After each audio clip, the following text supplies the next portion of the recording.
Hello, I'm Erix, and today I wanted to try doing something unique. I made these bingo cards some weeks ago and wanted to try explaining like some of the points I've made through the bingo card. So first off, Honlu's crush dies and makes Honlu depressed. I'm betting on this point mainly because in the book something similar happens to this, where Honglu falls in love with someone and that someone ends up dying, which is one of the main motivations for Honglu leaving his family. Um, Whether it happens in the story itself or in the past, I don't really know.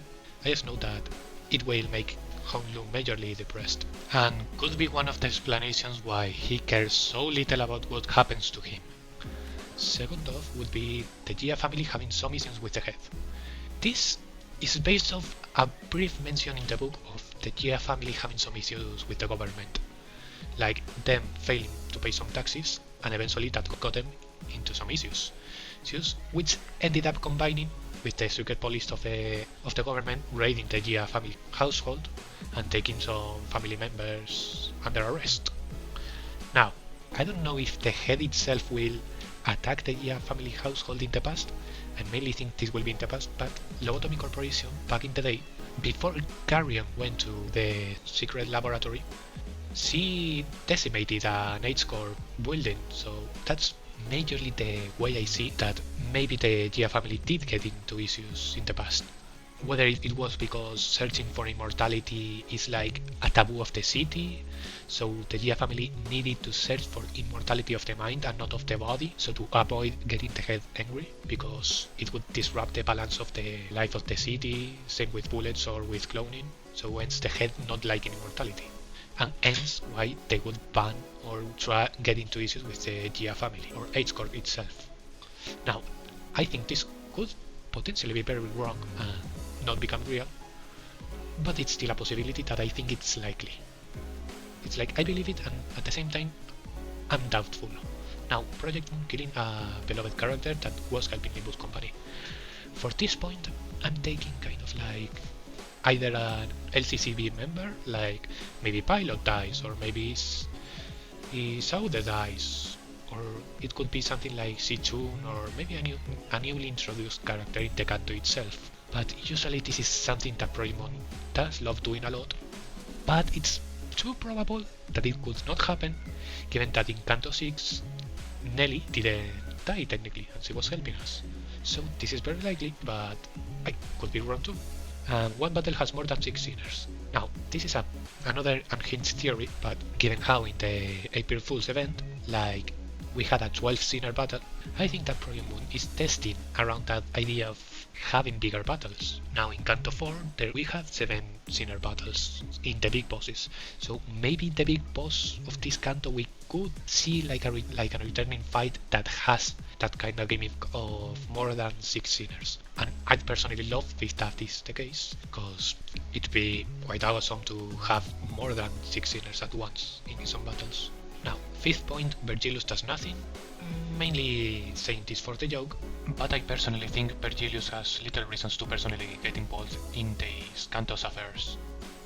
Maybe he doesn't even go into the household and stays on the bus.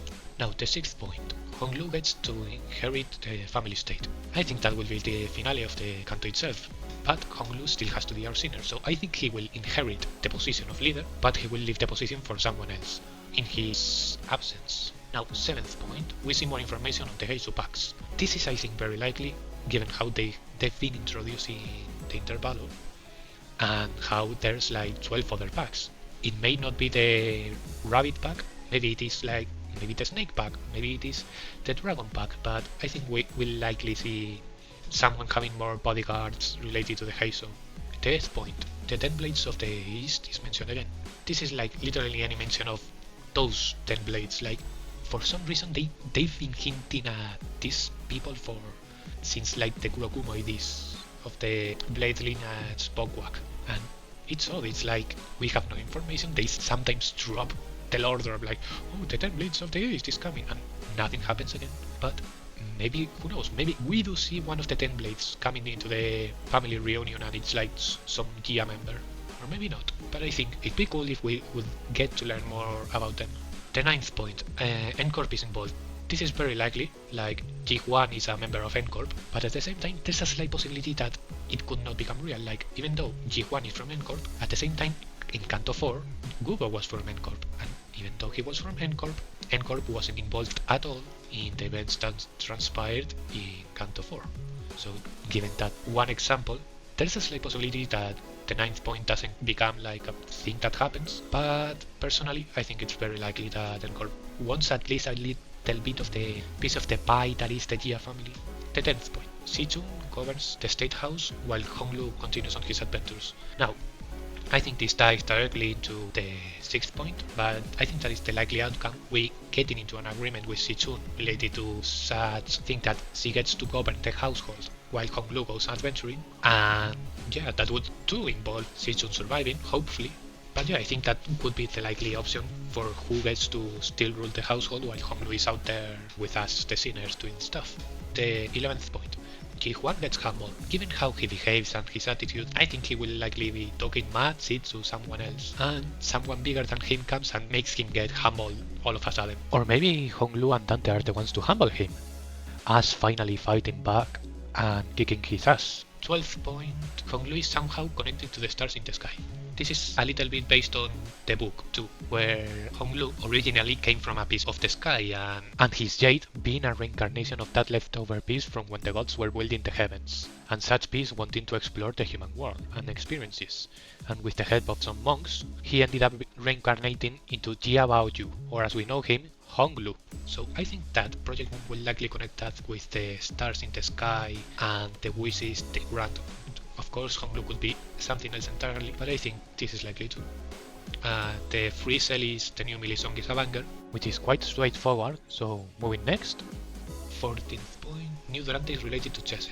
So if we look at the progression that so far the Durantes have had, they're mostly related to the Sephiras and they follow the reverse order, make it so that Chesed is the next one. And I personally think that the Durante itself will be like, for one single turn, no sinners will die or panic or corrode, which is somehow similar to one of Chesed's upgrades you get in Lovecore, where you unlock like once a day, every agent has a 1 in a 4th chance of not dying when they take fatal damage. I think it may be translated into that kind of Durante. The 15th point, there is a story dungeon.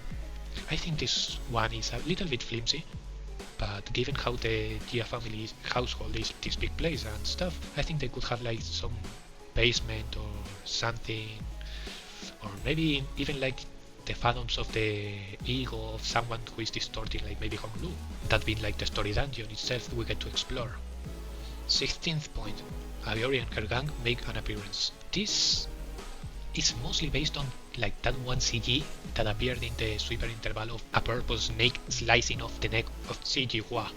I think that was a big hint that maybe Aori is interested in what the Jia family is doing, plus seemingly Aori is very connected to Virgilius and somehow she didn't make a move in the entirety of Limbus Company story, so it's why I think that this may be the interval where she actually steps up and makes some actual move against us.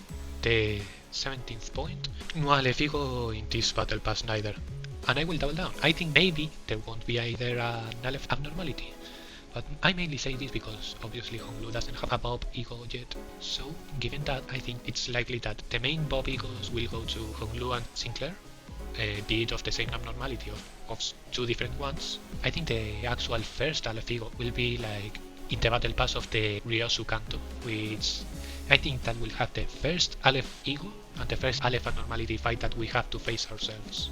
18th point, someone does an attempt on Honglu's life on sight.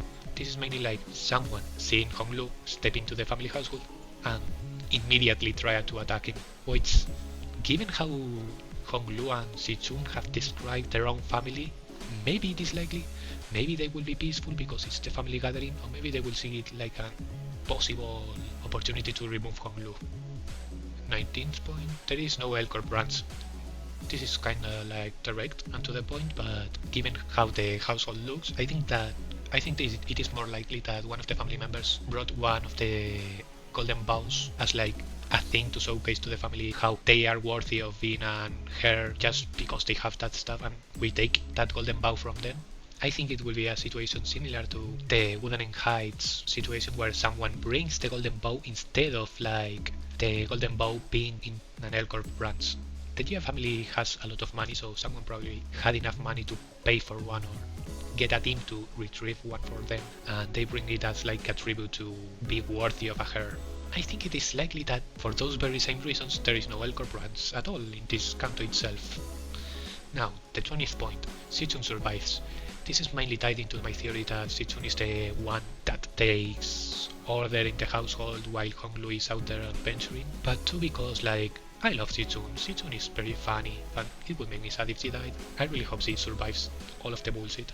Now, the 21st point being Demian appears. Nothing more to say, Demian appears.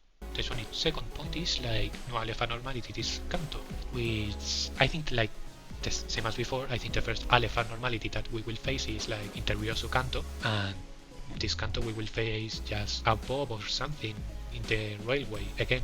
Maybe it'll be like a bob 8 or 9, but yeah, no Aleph again. The 23rd point is we meet a new color fixer.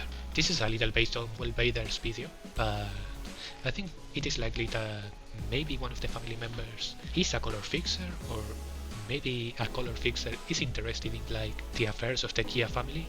The 24th point is some freak brings abnormalities or evil to flex to be a heir. Maybe it's the same Jia family member that brings a golden bow, but like maybe the abnormalities and ego wielders that we face in the canto itself is like members of the family that somehow paid to get such technology and creatures.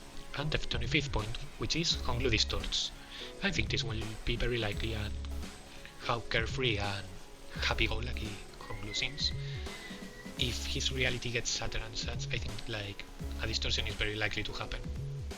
So yeah, that was all of my points for my bingo card of Canto 8. I could be very wrong about them. I could totally miss the mark with a lot of these points. I did miss a lot of points back in my Canto 7 bingo, but I still think that some of these could be very likely. That's really about it. Thank you for watching the video, and goodbye!